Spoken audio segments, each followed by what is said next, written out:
Eu não estou aqui com meu papelzinho para apresentar, mas o Ilan tem uma apresentação, na verdade, bastante original, né? Como você se apresentou para o ciclo das falas. Acho que você já nem se lembra, né? Mas você se apresentou como mentiroso, então você criou uma biografia, uma mini biografia, porque a gente pediu uma mini biografia para cada um dos oito palestrantes. E o Ilan criou uma mini biografia ficcional. Mas, enfim, o Ilan, eu vou fazer uma biografia bem caretinha e rápida. O Ilan é professor da Universidade de Brasília, do Departamento de Filosofia. Né? É artista, trabalha com performance, é artista visual da nossa cidade. E foi convidado para dar essa fala maravilhosa. Né? Ele escreveu o texto curatorial dessa exposição. Ele é o responsável pelo texto curatorial da exposição. Faz, amigo. Tá, peraí, vou tentar ler aqui. Porque nem você se lembra, né? Nascido do Pequi, passa a integrar os movimentos a favor dos seios maternos e paternos. Ao longo da sua primeira formação, integra-se às pequeníssimas causas do lar, garantindo encontros semanais na cozinha para debater, Raíssa, me ajuda, o lugar do macho num futuro próximo. Eu preciso aumentar isso aqui, essa letra. Costuma viajar pelos 5 continentes do planeta, questionando o nosso lugar nesse local espaçoso. Disso se trata e lhe interessa, simples assim. A partir da sua segunda, terceira e quarta formação, se permitiu fazer magia, porque cansou-se do real. Para ele, a filosofia é artística, poética e, acima de tudo, sensível. Adendo, ela raramente mente em mini-bios. Então, está aqui, está apresentado o Ilan. Eu vou passar o microfone para ele. Obrigado, todo mundo, de novo. Obrigado por essa apresentação incrível. Tá. Fala pertinho. É uma delícia falar pertinho.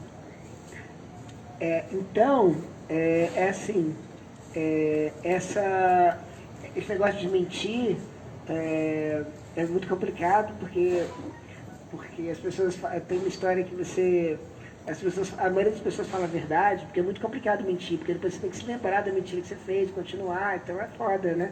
Então, por exemplo, essa autobiografia é uma mentira também, porque quem escreveu foi a Suyan. Né? Aí eu falei, ela falou assim, manda uma autobiografia. Aí eu falei, inventa. Aí ela falou assim, inventa. Aí eu falei, não, mente. Aí ela mentiu, ela escreveu isso aí. Aí ela me mandou, eu falei, maravilhoso. Aí se eu não me engano, eu falei assim, só adiciona assim, raramente mente nas mini-bios. Enfim, é tudo mentira. Como vocês sabem, aqui é tudo mentira, então... mas lá a Gisela estava falando do lugar onde a gente mora, lá no canto que a gente mora, a República Burguesa, e lá está escrito na parede um versinho num lugar que é assim. Em uma palavra estão penduradas 1000 mentiras. Em cada palavra estão penduradas 1000 mentiras. Em cada mentira estão penduradas 1000 verdades. Então essas mentiras, às vezes mentir é o melhor jeito de falar a verdade, né? Então, por exemplo, uma vez eu estava discutindo um romance da Jack Kay, que a Gisele leu, porque a Gisele leu todos os romances que foram escritos nos últimos 30 anos. E nesse romance, é um romance sobre adoção, né? Ela é uma menina adotada e ela escreve muito sobre adoção. E aí, nesse caso, o boy, que chama Joss, ele se fez de boy para, ele se fez boy para, lembra, né? E aí, uma vez eu estava discutindo isso, né, esse romance, e aí, assim, ele queria tocar o trompete. E ele achava que, como menina, ele não tinha chance no mundo dos anos 60, no mundo do jazz. Então, ele... aí é tudo muito interessante, porque ele revela isso, né, essa palavra aí que a gente vai... Tem que pensar nela, né? Aí ele revela isso, conta isso para uma namorada, e a namorada diz qual é o problema, e aí eles se casam, adotam um filho. Quando ele morre, o filho então fica nesse, né, porque aí fazem a autópsia dele, porque ele é muito famoso, né? Então fazem a autópsia dele, e todos os jornais descobrem que o trompetista famoso era uma mina, né? Porque a verdade da anatomia, que é destino, conta mais do que toda a vida dela, né? Então tem toda essa história, né? Então você mentir para falar a verdade, você falar a verdade para mentir, né? Isso acontece muito, né? Geralmente você vê isso demais, né? Às vezes a verdade era toda empregada para mentira. E tem a famosa maldição do Macbeth, né? Que acho que ilustra bem isso, né? Quando o Macbeth finalmente descobre que as bruxas enganaram ele falando toda a verdade, né? Porque as palavras não significam exatamente o que elas parecem significar, porque elas têm 1000 mentiras penduradas e em cada mentira tem 1000 verdades. Aí ele fala: malditas as bruxas que falam a verdade através da mentira. Então assim, eu acho que às vezes você mente para poder falar coisas que você não poderia falar, né? Isso vale para ficção, isso vale para arte, isso vale para qualquer coisa, né? Assim, às vezes exigia verdade, exigia mentira, né? E querer a mentira é querer a verdade, né? Ou seja, promover a mentira é promover a verdade. Eu estava pensando no que eu ia falar hoje, não sei muito bem, acho que não vai ter nada de, como é que você falou, que vai ser uma palestra, não vai ter nada de muito bom, mas eu não sei muito bem como é que a gente vai fazer, mas enquanto a gente não sabe, eu vou falando aqui, dando umas palas. Aí a Suyan e a Gisele falaram filosofia e mentira, né? Eu não sei muito bem, né? Eu pensei em falar um pouco sobre esse texto curatorial aí que eu fiz para a exposição, que fala um pouco do trabalho da Rômulo, que está incrível, está super ali. Fala um pouco sobre um rolezinho que é o vídeo, né, do Igor, que é incrível. Não sei se vocês viram o vídeo, né? Como é que chama o boy? Glenço. Do Glenço. E eu pensei em falar nisso, mas eu pensei também em duas coisas para pensar nessa coisa que está um pouco fora do texto, né? Na verdade, o texto ele tenta abrir uma coisa que eu acho que talvez seja o mais interessante se a gente falar e conversar, mas antes eu pensei em duas coisas. Eu mandei para o grupo no Telegram, um pouco antes de combinar a coisa com você, né, o Piauí. Eu mandei essa história aí que é uma arte de um artista, né, que comprou um desenho do Andy Warhol por 1000 e fez 20 reproduções. $1.000. Não, ele fez 1.000 cópias falsas. Não, ele comprou por 1.000 e ele fez 1.000 cópias, é isso? Não sei se foi 1.000 cópias, ele fez uma quantidade grande de cópias. E misturou o verdadeiro junto com os falsos. Ele fez cópias perfeitas e misturou o verdadeiro e voltou para o mercado. E vendeu por 250. Por 250. Então ele ganhou tipo milhões e ninguém sabe qual dessas cópias que foram lançadas no mercado é a verdadeira.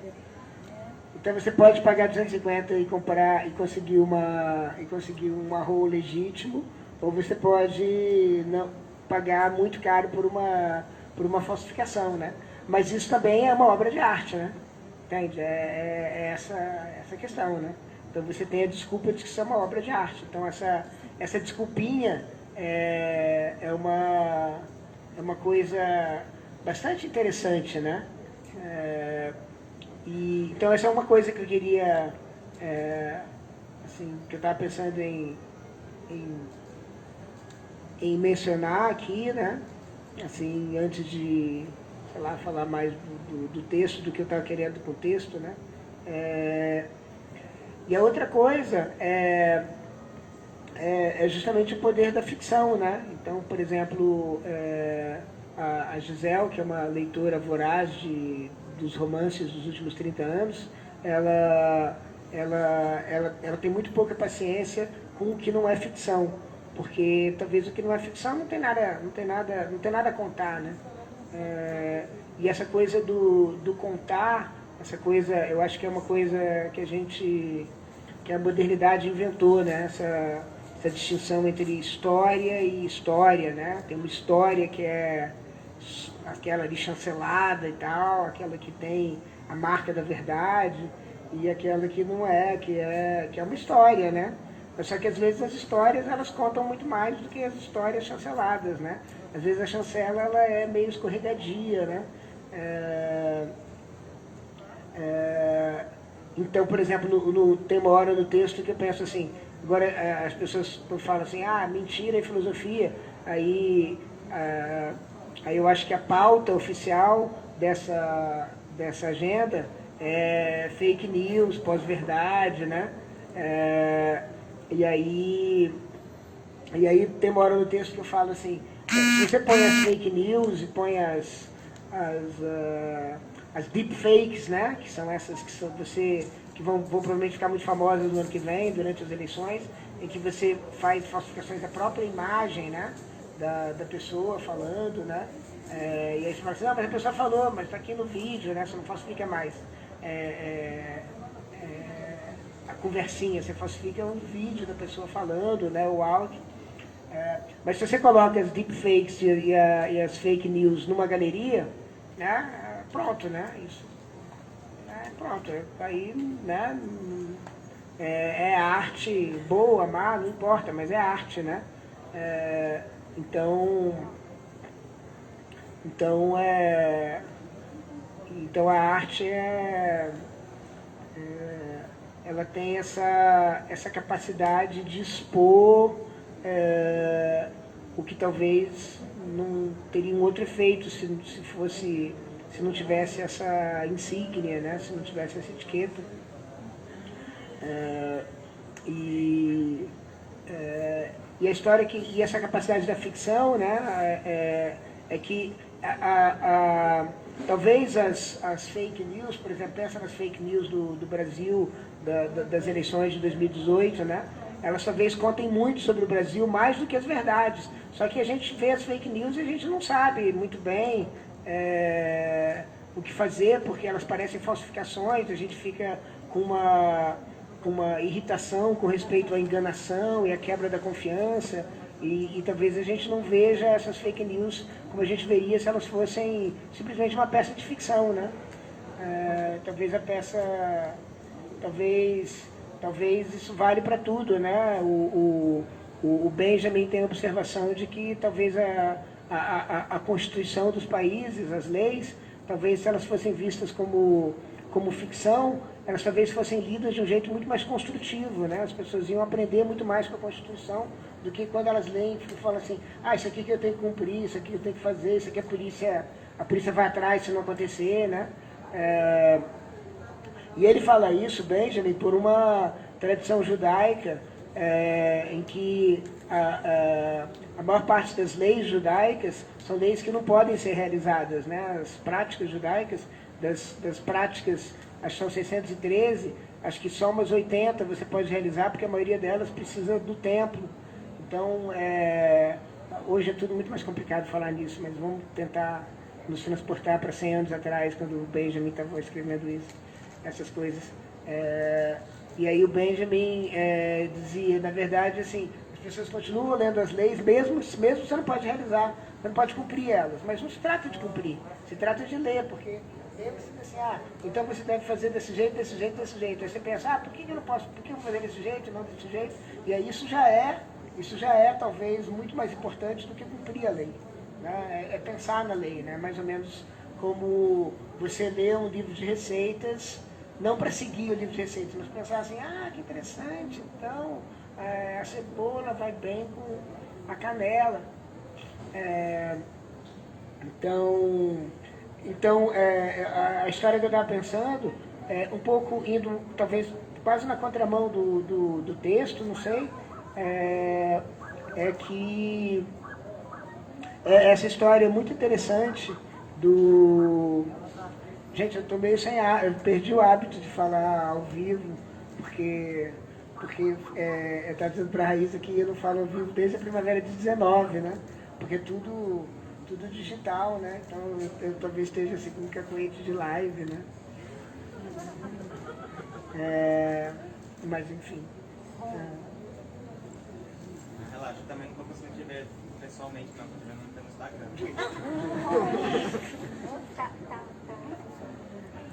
Eu estou vendo todo mundo como se fosse quadradinho. Então essa história é uma história que eu acho muito interessante, que é a história de um texto, né? E poderia ser uma imagem, e na verdade se fosse uma imagem, talvez as coisas fossem muito mais complicadas, né? E esse texto era um texto de um cara chamado, supostamente de uma pessoa que se dizia chamar Yosef Kover, e ele é uma pessoa que estava no gueto de Varsóvia, e passando fome, e passando todas as necessidades, e também vendo o massacre que estava acontecendo quando finalmente os alemães chegaram e carregaram uma boa parte das pessoas, assassinaram uma outra grande quantidade. E ele escreve esse texto basicamente para dizer que ele tinha perdido a fé em Deus, né? Então, por que ele tinha perdido a fé em Deus? Era uma perda irrecuperável, né? E curiosamente ele diz assim, e é uma coisa interessante que as pessoas discutem, porque ele diz assim, eu perdi a fé em Deus, mas eu não perdi a fé na lei de Deus. Porque é justamente a lei de Deus que Deus não obedece a fazer essas coisas. Então, na lei eu continuo acreditando, mas eu não acredito mais em Deus, supostamente autor dessa lei. Então, mas nada disso importa. O que importa é que esse texto saiu circulando por muitos anos e teve uma história muito dramática, que é uma história em que, basicamente, ninguém sabia se era ficção ou não era. Né? Essa pessoa existiu, ela perdeu a fé, ou isso aí é uma personagem, né? Personagem, quem é isso, né? E aí apareceu um cara chamado Tzvi Collins e disse assim, não, eu escrevi essa parada aí. E todo mundo achou tudo de um profundo mau gosto, né?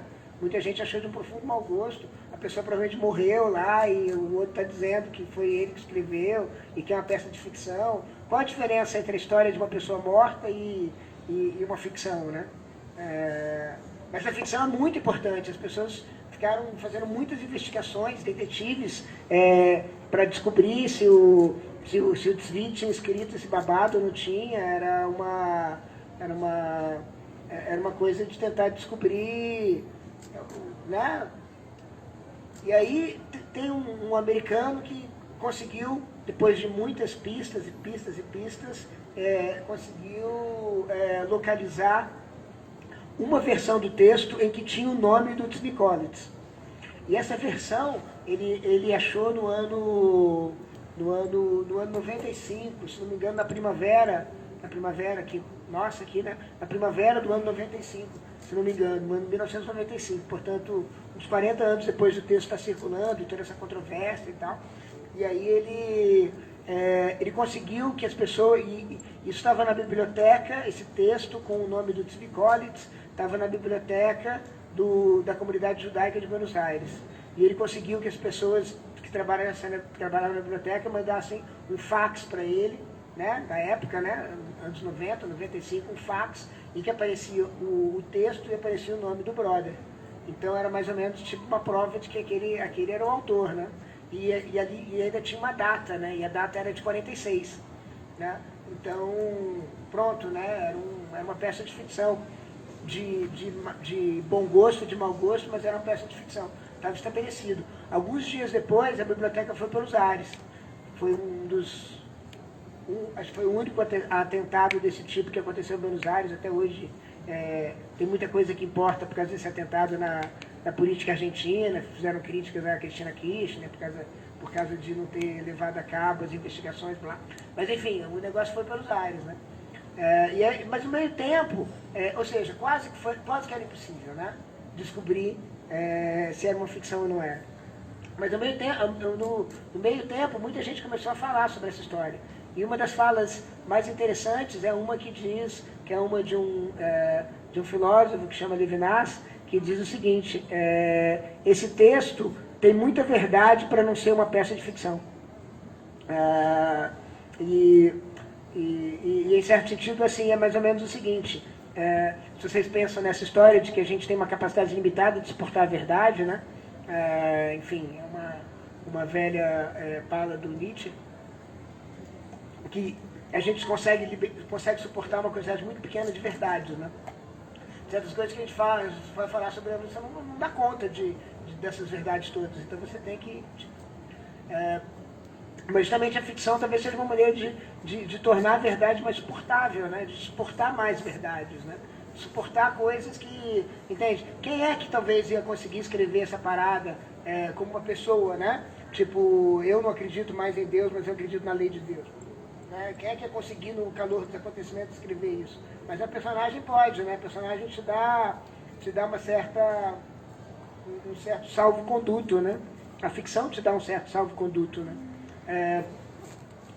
No texto, esse aqui, no texto, eu falo um pouco sobre arte e mentira, né? E eu chamo de o trevo no qual passam as estradas para a arte e para a mentira. E tudo isso é pautado por uma coisa que eu chamo de o efeito da verdade, né? A verdade tem um efeito enorme, né? A gente vive numa escravidão da verdade, né? Então, as relações elas são muito pautadas pela verdade, porque elas são muito pautadas pela transparência, né? Pela ideia de ficar tudo visível, né? Ficar tudo revelado, né? O mais claro possível, de preferência para os algoritmos entenderem também, né? De preferência para os robôs entenderem também quando você escreve nas redes sociais. Então, a gente vive muito nesse império da verdade, né? E a gente nem consegue pensar para além da verdade, né? Só que a gente consegue algumas coisas interessantes, e a arte é uma delas, né? A arte é uma espécie de pacto muito especial, segundo o texto. Entendi. Entendi. É um pacto muito especial, porque, vamos lá, é assim, você mente, você falsifica, você faz uma máscara, ou você falsifica mesmo, né? Entende? A questão da arte da falsificação.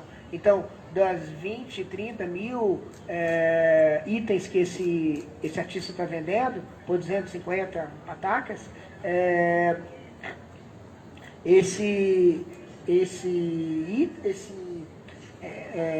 alguns deles são mentiras, e outra arte. Né?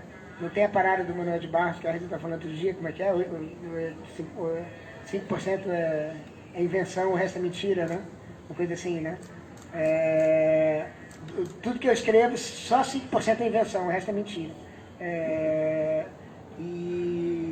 Então, assim, né, é mais ou menos isso, né? Mais ou menos, eu não sei a proporção, mas é mais ou menos uma certa pequena proporção é invenção, portanto, arte, e o resto é mentira. A questão é assim, por que você não consegue carregar tanta verdade na verdade, se precisa da ficção? Então tem um negócio muito complicado, porque, por exemplo, você tem, aí é o que eu falo porque eu estava relendo o texto hoje, por isso que eu estou com o texto assim na cabeça, tem uma relidinha. Aí tem essa coisa por exemplo, né, você tem a imagem de um pano que tocou no rosto de Cristo, né? E ele tocou mesmo, né, autêntico, né? Só que a imagem que fica é uma imagem meio borradona, né, e tal, né? Entende? Você não vê Cristo, você não vê Cristo, entende? Então aí o que você faz, né? Você precisa invocar uma coisa que esse contato direto não tem. Isso eu acho que é uma grande invenção que a gente fez, uma grande, assim, no sentido de que dominou os corações e mentes, que é a representação, né? Então a gente diz assim, então eu descolo, por exemplo, um artista, um pintor, uma desenhista para desenhar o rosto de Cristo, e aí eu posso ver Cristo, né? Cristo, assim, eu vejo Cristo, né? É a discussão bizantina, né? Mas é preciso saber que essa representação é uma representação. E aí você inventa o que é a representação sancionada, aquela que está valendo, né? Carimbada, e diz assim, essa aqui é santa. Essa imagem de Jesus Cristo é santa, as outras não. É esse carimbo que está faltando na obra do Brother. Né? Porque na obra do Brother tem lá 1000, 20, 30 reproduções do aroma, e você não sabe qual que está sancionado. Então você não sabe qual que é a invenção, né? E qual que é simplesmente mentira, né? Porque aí, se não é sancionado, é simplesmente uma mentira, mas a diferença entre as duas coisas é realmente o santo, né? O santo, que é o sancionado, e o que não é sancionado. Gente, que felicidade, agora que eu reconheci. Boa! Gente! Maravilhoso.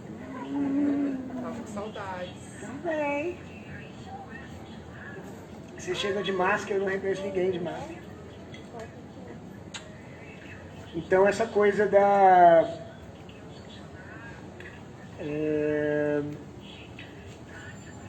Então aí você tem Jesus Cristo, para você ver Jesus Cristo, mas como é que eu sei se Jesus Cristo era de um jeito ou de outro? Aí você sanciona, né? Essa está sancionada, essa imagem de Jesus Cristo não está sancionada, essa imagem está sancionada. Então, o texto insinua, e eu não sei fazer erudição, mas acho que algumas pessoas aqui devem saber, que talvez essa seja a ideia desse pacto, né, da arte.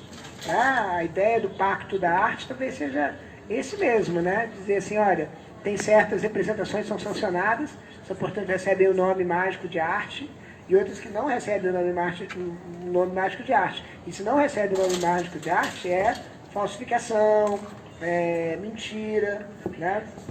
Então, o nome mágico de arte saiu das mãos das instituições bizantinas que sancionavam certas representações de Cristo, dos santos, e entrou nas mãos caiu em outras mãos, né? E essas mãos são mãos muito interessantes, porque isso criou assim uma coisa muito interessante, porque apesar do império da verdade que a gente vive, né, desse regime autocrático da verdade, a gente pode escapar da verdade. E a gente escapa da verdade desse jeito, mesmo sabendo que uma coisa não é verdade, no sentido de que não é o paninho que teve contato diretamente com o rosto de Cristo, mas é uma representação, é uma representação sancionada, então está liberado. Então é como se fosse assim, uma mentira que pode ser mentira. Né? Então esse é o trevo assim, que eu estava querendo falar entre pela qual passam estradas para a arte e para a mentira.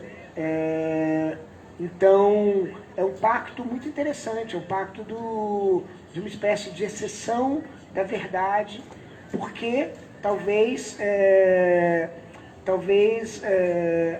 ainda assim a gente consiga, talvez esse pacto tenha sido conseguido, porque talvez a gente consegue mais verdade na ficção, na mentira, em certas mentiras, do que no próprio paninho que estava em contato com Cristo. Então, é essa a ideia. Talvez justamente, e esse é o drama, talvez. Né? O drama é que quando você conta alguma coisa, que pode ser verdade ou mentira, você conta sempre de uma certa distância, né? E de novo, eu acho que isso tem a ver com essa história do Yosh Rakover, né? Porque ele estava talvez muito perto, né? Muito perto para você poder realmente se dar conta de que você perdeu a fé em Deus e você continua com a fé na lei. Tá tudo muito próximo. Ele não ia conseguir ver as coisas com tanta proximidade. Como o paninho que toca em Cristo, né? Que está muito próximo. Ele não consegue representar Cristo tão bem quanto o artista que toma uma certa distância e tal. Então, mas de qualquer jeito, a gente, apesar de tudo, a gente está muito, essa autocracia da verdade, ela insiste, né? Ela é bastante, eu acho que ela é bastante prevalente, né? E aí justamente a arte, ela justamente dá um salvo-conduto, né?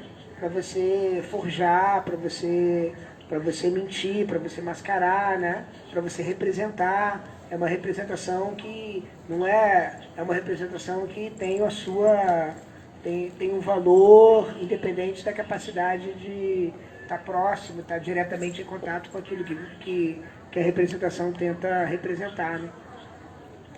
Bom, mas aí, então, tem algumas perguntas que a gente pode fazer, né? Tipo assim.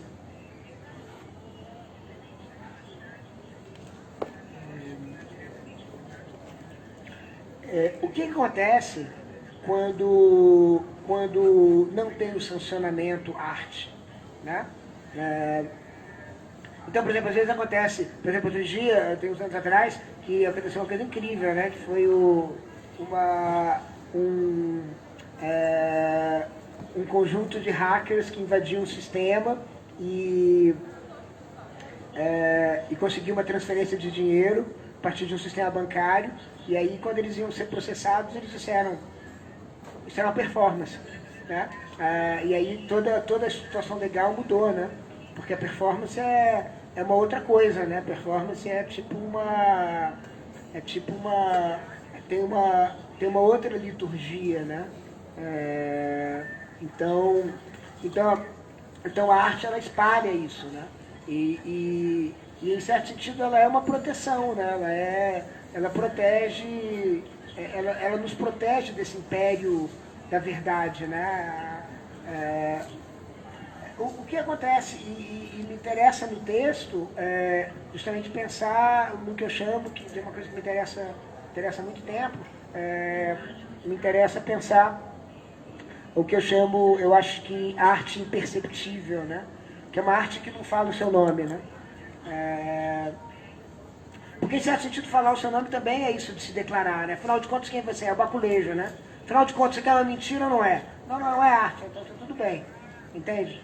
Afinal de contas, você quer uma ficção ou não é? Agora descobrimos uma ficção, então tá tudo bem. Mas por que era tão importante? Ou seja, o que é interessante nesse episódio do Yossi Cover é que as pessoas, por 40 anos, discutiram muito mais se era verdade ou não, do que a teologia de perder a fé em Deus e continuar acreditando na sua lei.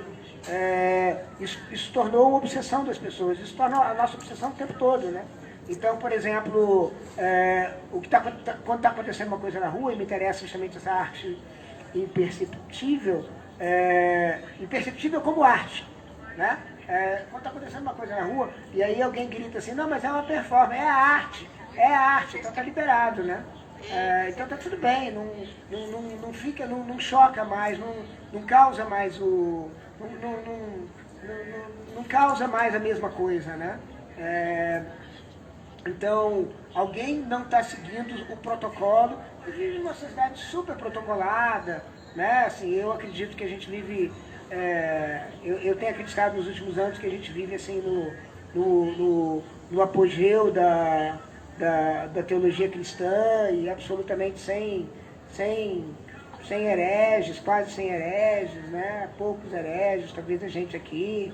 E tá tudo aí, né? O cristianismo não é mais lutar, não é mais uma religião em que você tem a fé de chegar no céu e tem o seu corpo novo, sem sexo, sem idade, sem desejo, mas você não chega no céu, mas logo chega, porque você vai ter o seu avatar digital, que vai ser um corpo 2.0, 3.0, né? Como dizem os teólogos do Vaticano, não, de Silicon Valley, que vão ser corpos que também não têm sexo, que também não têm idade, que são avatares, que também não têm desejo, né? Então,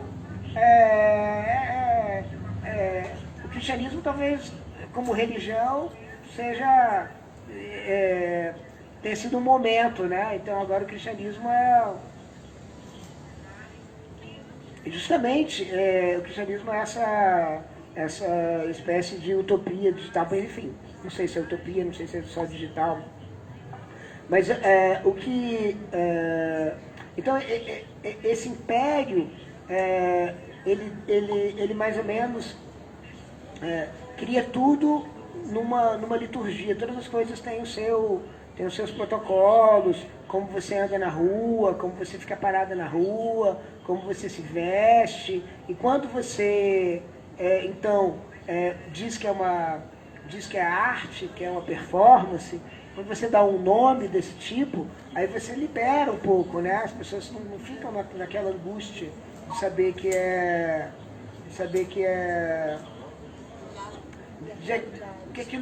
aquilo é perturbador, né?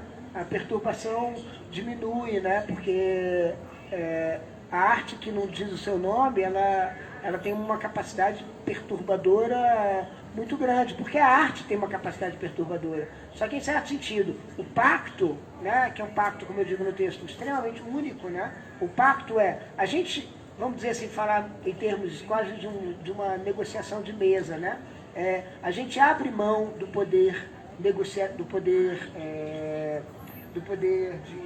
de choque que a gente tem, a gente abre mão da capacidade de chocar que a gente tem, a gente abre mão de uma parte, uma boa dose disso, e em contrapartida a gente é tolerada pelo status quo, né? E até entra no mercado e fica rico, vende os badulaques na feira do Fuga. Então, não perca a feira do Fuga, sábado e domingo, com a presença de ninguém menos que Júlio César, Raíza Curti, Igor Krieger, Rafael vai também? Que massa! José Carriconde e vocês podem ir lá comprar minha arte sacra. Vocês estão vendo que eu estou bem sacro, né? Estou num clima bem sacro. Eu amo. Então, aí estou entrando já no clima de sábado, para vocês poderem me enxergar como um artista sacro. Sacral.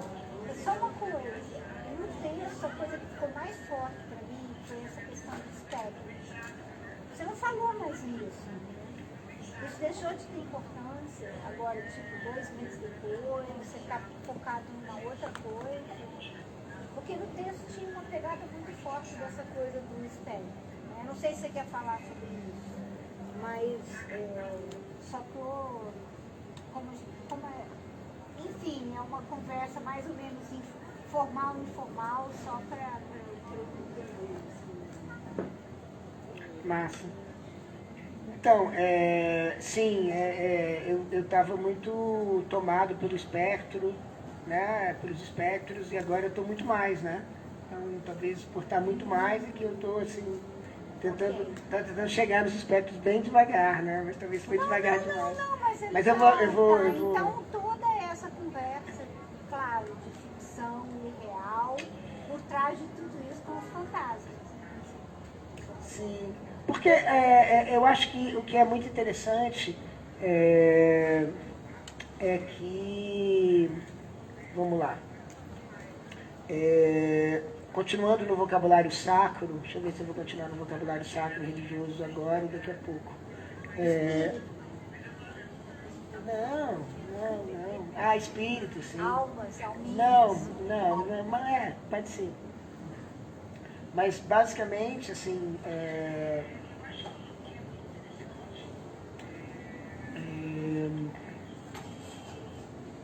então, eu acho que a gente vive... uma das coisas que fazem com que a gente vive...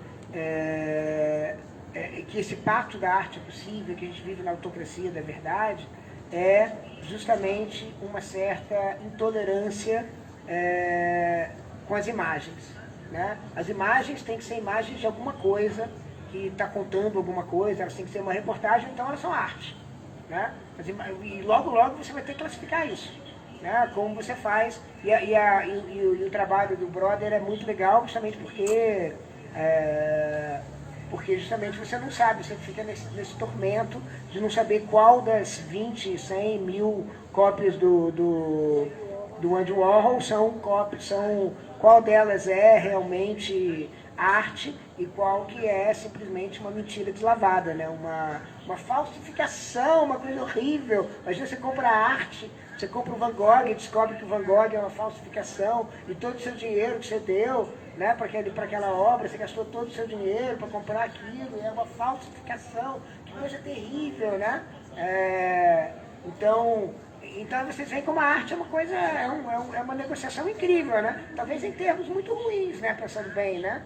Porque a gente abre mão desse direito de chocar, né?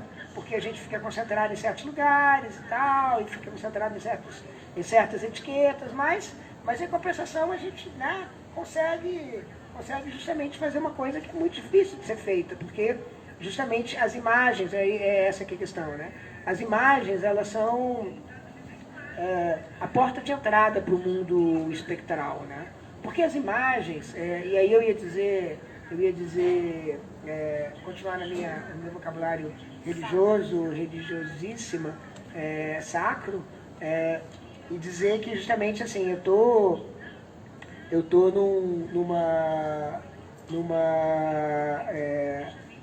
vivendo um momento de conversão filosófica aos espectros, né?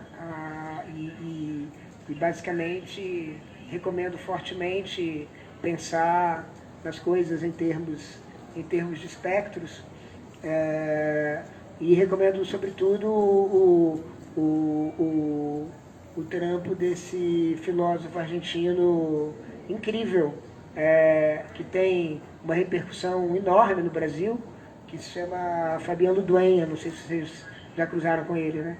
E ele está propondo um projeto, assim, dos últimos 2 anos, né?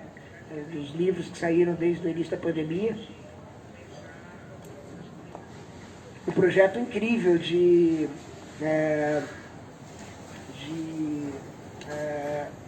repensar tudo em termos de espectros, né? Bom,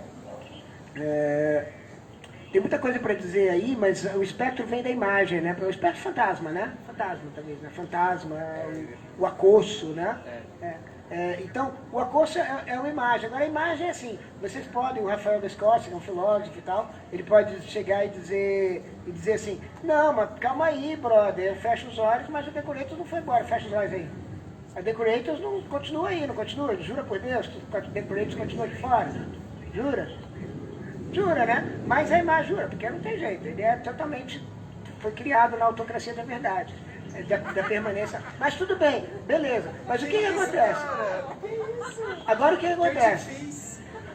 Agora o que acontece? A imagem da Decorators, ela desapareceu. Entende? Então, as imagens, elas têm essa característica de ir e vir, elas não vêm com pedigree, entende? Elas simplesmente aparecem. E é por isso que eu terminei o texto dizendo assim, quando você entra na possibilidade de uma arte invisível, aí os espectros e as aparições têm eles mesmos um território paralelo, de passado secreto. A era política da pós-verdade tem talvez sua sede nesse território. Mas acontece que a pós-verdade ela só tem mordida porque ela é tributária da verdade. Se você não tem preocupação com a verdade, a pós-verdade não tem mordida nenhuma. Né? Mas quando entramos, né? Que história incrível, né? Muito boa essa história. A madeira de piroca é incrível, né? Está maravilhosa. Você já viu essa história? É uma história incrível, né? Imagina, as crianças de 5 anos de idade, era 5? Quanto que o pessoal distribuiu no Brasil? 3 anos, 4 anos, mas uma madeira de piroca, maravilhosa, né? Incrível, né? Imagina, você entrar na galeria, tem um monte de madeira de piroca, e aí de repente é incrível, né? Mas você não julga assim, você julga assim, não, mas não é assim, não foi.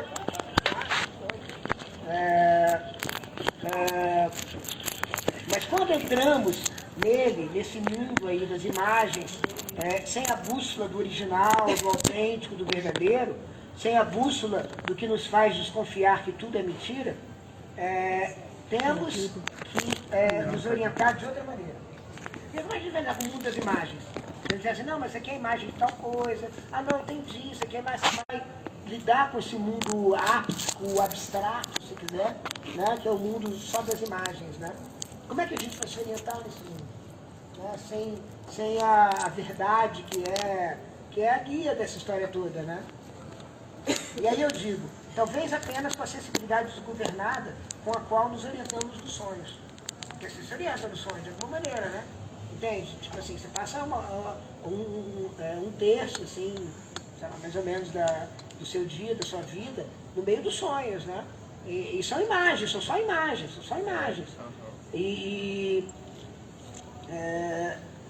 Acontece que o que é muito interessante para a gente entrar nesse mundo das imagens, dos espectros, no território próprio, é que nos sonhos, dos sonhos, a gente poderia dizer, mas a gente não diz que tudo é mentira. Né? Você não fica se preocupando assim nos sonhos, é muito interessante, né? Entende? É muito difícil falar dos sonhos. Né? As pessoas falam bem, algumas pessoas falam bem, outras pessoas falam mal, eu falo muito mal dos meus sonhos. Né? Às vezes eu nem sei se eu consigo falar dos meus sonhos, às vezes eu não sei nem se eu tenho direito de falar dos meus sonhos, porque às vezes parece meio desrespeitoso falar deles, mas os sonhos, você não fica dizendo assim, esse sonho que eu tinha, deixa eu ver, hoje eu tive 3 sonhos, a primeira era mentira. Não, o segundo foi uma invenção. O terceiro bem pode ser, né? E bem pode ser mesmo, né? Porque existe essa coisa do sonho presságio, né? Do sonho presságio, do sonho que revela coisas, do sonho que faz revelação. Mas o sonho é uma mistura de imagens em que você não vai catalogando e classificando as coisas como verdade, invenção, mentira. Você não classifica, né? Agora, será que a gente toleraria? Tudo bem, a pergunta é quanta verdade a gente consegue tolerar, mas quanta imagem a gente consegue tolerar? Nós, criaturas da verdade, né? Quantas a gente consegue tolerar sem Quantas imagens a gente consegue tolerar sem essa bússola da verdade? Né? Para dizer assim, isso aqui... Né? Então eu acho que a mentira... E essa é a questão, talvez, para terminar, né? Não sei, terminar, né? Pode terminar?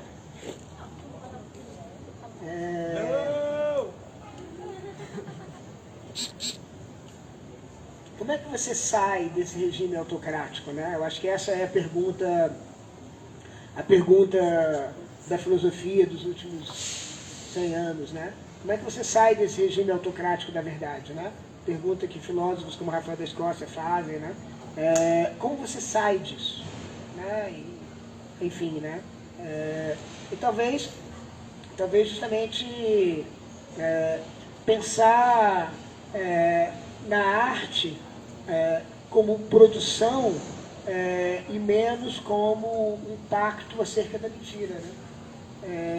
E aí quando você pensa em termos de uma produção, de uma poesia, se vocês quiserem falar de um jeito, sei lá, clássico, se você pensa em termos de uma poesia, de uma produção, isso inclui também a arte invisível, né? A arte que você faz na rua e que não tem o nome de arte, não tem etiqueta, não tem... Né? E que às vezes você faz e que envolve talvez simplesmente a produção de uma imagem, né? Assim, a produção de um texto também, se vocês quiserem, já que a gente estava falando de ficção no início do expediente, mas a produção de imagens, né? Imagens em você, imagens pela cidade, imagens que invadem, né? Assim, será que a gente conseguiria viver uma vida de sonhos? Será que a gente conseguiria fazer com que os sonhos fossem no regime da nossa vida e não a verdade, a autenticidade, a originalidade, o original, né? O autêntico, né? A autenticidade, né? Então, parece que a gente só as nossas relações elas são baseadas na confiança e a confiança ela é baseada na verdade. Então a verdade tem uma cunha aí em nós muito forte, né? Porque enfim, né? É isso, né? Ela nos toma de assalto, né? Assim, como é que a gente vai sem a verdade? E aí essa questão, né? Ser um sonho significa ter porque o sonho é um monte de espectros, né? E os espectros, é isso que eu queria dizer com essa história do Rafael fechando os olhos, né? Eles não são permanentes, eles vão e voltam, né? Entende? Como os fantasmas, eles vão e voltam. Percebe? Tipo assim, numa noite, você acorda no meio da noite, vem um fantasma e te visita. Na manhã seguinte o fantasma não está mais lá. Quando você vai mostrar para alguém, o fantasma acende a luz, o fantasma está aqui, não está mais lá. Entende? O fantasma desaparece, o sonho desaparece. O sonho aparece e desaparece, e aparece e desaparece do seu bel prazer. Ele se apresenta da hora que ele se apresenta. Ele não se apresenta quando eu quero que ele se apresente. Ele não está controlado, ele não está no meu aplicativo, né? Não sei, talvez a gente tenha no futuro a gente tenha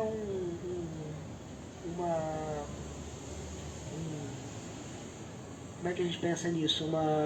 Um aplicativo de sonhos, né? Codificador de sonhos. Isso, exatamente. Tipo assim, hoje eu quero sonhar com o Julio. Aí eu vou lá, Julio. Pá! Aí conecto. E aí sonho com o Julio, né? Mas, de alguma maneira, talvez a gente não consiga, pelo menos a aposta de espectrologistas convictos como o Fabiano Duenha, é de que a gente nunca vai conseguir exorcizar completamente os fantasmas. A modernidade é justamente esse momento de esforço global concentrado, total, e a gente passa a vida inteira, o dia inteiro fazendo isso, de exorcizar os fantasmas. Mas a gente nunca vai conseguir exorcizar os fantasmas, mesmo nos algoritmos, os mais detalhados, a gente não vai conseguir exorcizar os fantasmas, mesmo os melhores algoritmos, os mais sofisticados, né, nas melhores produções do Vale do Silício, a gente não vai conseguir exorcizar completamente, porque é tudo assombrado. É tudo é assombrado. Todas as coisas são invadidas por imagens, vamos dizer assim. Né? Todas nós, os pássaros, as árvores, as sombras, as luzes, os planetas, todos eles são assombrados por imagens. Então o mundo das imagens, que é o mundo dos sonhos, que é o mundo que permite a gente pensar no invisível, talvez no invisível que nos possui, né? Que a gente não sabe o que é, mas de repente uma coisa me possuiu, um espírito, uma inquice me possuiu, né? Me tomou conta de mim, baixou o santo, né? É isso que a gente não consegue evitar, porque parece que sempre a gente está vulnerável, susceptível a essas fantasmagorias, que são, em certo sentido, porque eles vão e voltam. Isso o Fabiano Duane não tem nenhum pudor em dizer, e é uma coisa que eu acho bastante interessante, e o meu caminho é um pouco diferente, porque o meu caminho é o caminho da memória, né? E a memória é espectral. Memória é isso, né? Você tem aquela imagem, você não sabe de onde a imagem vem. Será que eu sonhei? Será que eu não sonhei? E parece dramático às vezes para você. Será que foi um sonho? Não. Foi justamente o trabalho da Rômulo no Decorators que eu vi hoje antes de dormir. E eu sonhei com aquele potinho de ouro. Então foi isso. Não sonhei. Foi simplesmente eu vi o potinho de ouro. Onde é que estava o potinho de ouro? Onde é que estava? Da onde que vem essa imagem que me acossou? E aí, na memória, depois desaparece. Assim, de repente tinha aquela imagem daquele potinho de ouro, totalmente nítido na minha cara. Eu conseguia ver, ia ser capaz de desenhar ele, de pintar ele em detalhes. E de repente, eu tomo um gole de vinho, ou dou umas paras no microfone e pronto. O negócio sumiu. Entende? A memória, ela é totalmente prisioneira disso. A gente tenta arquivar ela, guardar. Essa é a luta de toda tentativa de transformar a imortalidade das lembranças na imortalidade da memória. E são imortalidades mesmo, porque a imortalidade da lembrança é o seguinte: ela vai e vai embora, e volta. Ela vem e vai embora. Ela vem e vai embora. Mas ela não... Você não sabe se ela desapareceu. Entendeu? Você não sabe se ela desapareceu. De repente tem a imagem que te assola, e que assolou seu avô, e que assola todo mundo, e que assola até hoje.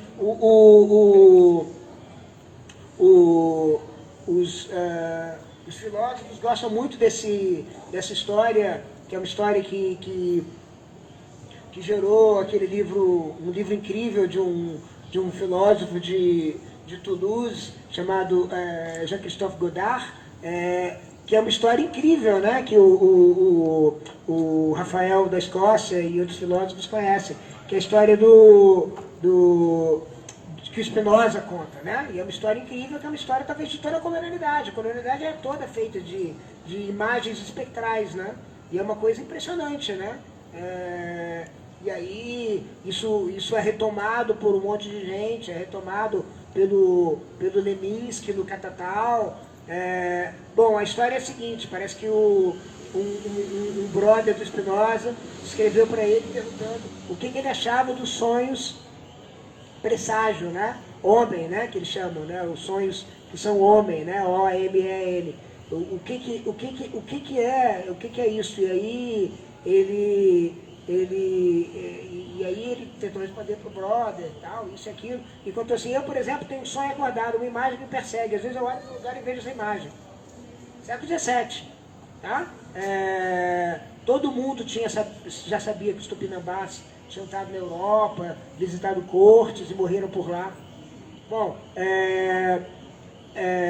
e a imagem que o Spinoza tem, e quantos mais vão ter depois dele, e talvez essa seja uma imagem imortal, é a imagem de um brazuca, negão e sedento, né? De um brasileiro leproso e